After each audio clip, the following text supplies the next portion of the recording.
شروع اللہ تعالیٰ کے نام سے جو بڑا مہربان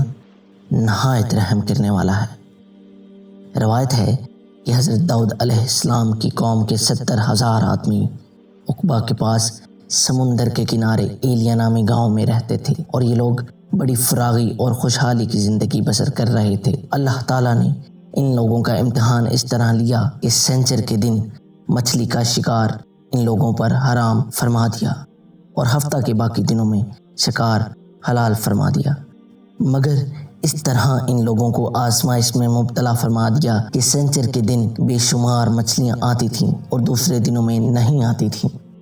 تو شیطان نے ان لوگوں کو یہ ہیلا بتایا کہ سمندر سے کچھ نالیاں نکال کر خشکی میں چند حوض بنا لو، اور جب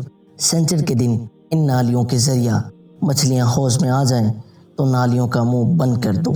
اور اس دن شکار نہ کرو بلکہ دوسرے دن آسانی سے مچھلیوں کو پکڑ لو۔ ان لوگوں کو یہ شیطانی ہیلا بازی پسند آ گئی، اور ان لوگوں نے یہ نہیں سوچا کہ جب مچھلیاں نالیوں اور حوض میں مقید ہوں گی تو یہی ان کا شکار کا دن ہوگا، تو سنچر ہی کے دن شکار کرنا پایا گیا جو ان کے لیے حرام تھا۔ اس موقع پر ان یہودیوں کی 3 گروہ ہو گئے۔ کچھ لوگ ایسے تھے جو شکار کے اس شیطانی ہیلا سے منع کرتے رہے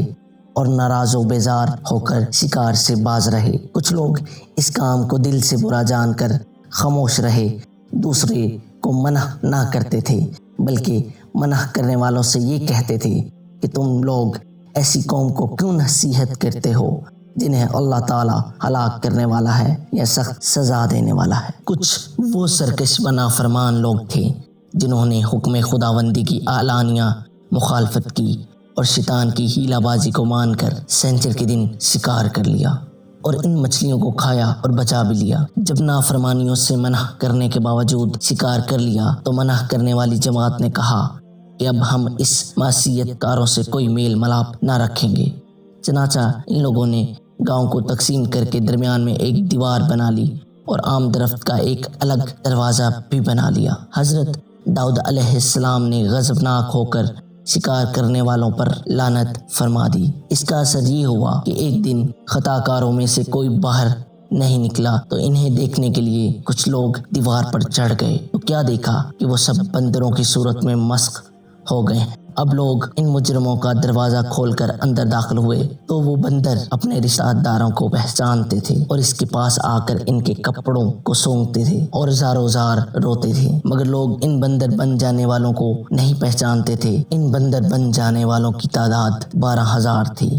یہ سب 3 دن تک زندہ رہے اور اس درمیان میں کچھ بھی کھا پی نہ سکے، بلکہ یوں ہی بھوکے پیاسے سب کے سب ہلاک ہو گئے۔ شکار سے منع کرنے والا گروہ ہلاکت سے سلامت رہا، اور صحیح قول یہ ہے کہ دل سے برا جان کر خوش رہنے والوں کو بھی اللہ تعالیٰ نے ہلاکت سے بچا لیا۔ اس واقعہ کا اجمالی بیان تو سورۃ بقرہ کی اس آیت میں ہے، اور بے شک تم ان لوگوں کو جانتے ہو جو تم میں سے سنچر کے بارے میں حد سے بڑھ گئے تھے، تو ہم نے کہہ دیا کہ تم لوگ دھتکارے ہوئے بندر بن جاؤ۔ اور مفصل واقعہ سورۃ اعراف میں ہے جس کا ترجمہ یہ ہے: اے رسول، ان یہودیوں سے حال پوچھو اس بستی کا جو دریا کے کنارے تھی، جب وہ سنچر کے بارے میں حد سے بڑھ گئے، جب سنچر کے دن ان کی مچھلیاں پانی پر تیرتی ہوئی ان کے سامنے آتی اور جو دن سنچر کا نہ ہوتا تو نہ آتی۔ اس طرح ہم ان کو آزمائش میں ڈالتے تھے ان کی نافرمانی کے سبب سے۔ اور جب ان میں سے ایک گروہ نے کہا کہ کیوں نصیحت کرتے ہو ان لوگوں کو جنہیں اللہ تعالیٰ ہلاک کرنے والا یا انہیں سخت عذاب دینے والا ہے، تو وہ لوگ بولے کہ تمہارے رب کے حضور عذر کرنے کے لیے، اور اس لیے بھی کہ شاید یہ ڈر جائیں۔ پھر جب بلا بیٹھے جو نصیحت انہیں ہوئی تھی تو ہم نے ان لوگوں کو بچا لیا جو برائی سے منع کرتے تھے، اور ظالموں کو بڑے عذاب میں گرفتار کر لیا ان کی نافرمانیوں کا بدلہ دینے کے لیے۔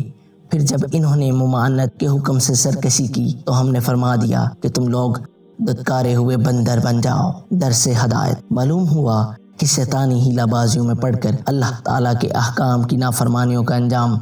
کتنا برا اور کس قدر خطرناک ہوتا ہے، اور خدا کے نبی جن بد نصیبوں پر لعنت فرما دیں وہ کیسے ہولناک عذاب الہی میں گرفتار ہو کر دنیا سے نیست و نابود ہو کر عذاب النار میں گرفتار ہو جاتے ہیں اور دونوں جہان میں ذلیل و خوار ہو جاتے ہیں۔ نعوذ باللہ۔ اصحاب ایلیا کے اس دل دہلا دینے والے واقعہ میں ہر مسلمان کے لیے بڑی عبرتوں اور نصیحتوں کا سامان ہے۔ کاش اس واقعے سے مسلمانوں کے قلوب میں خوف خداوندی کی لہر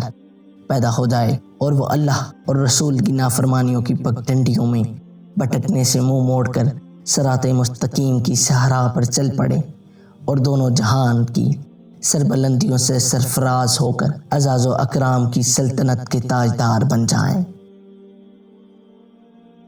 دین کی بات پھیلانا صدقہ جاریہ ہے۔ ثواب کی نیت سے اس ویڈیو کو لازمی شیئر کریں۔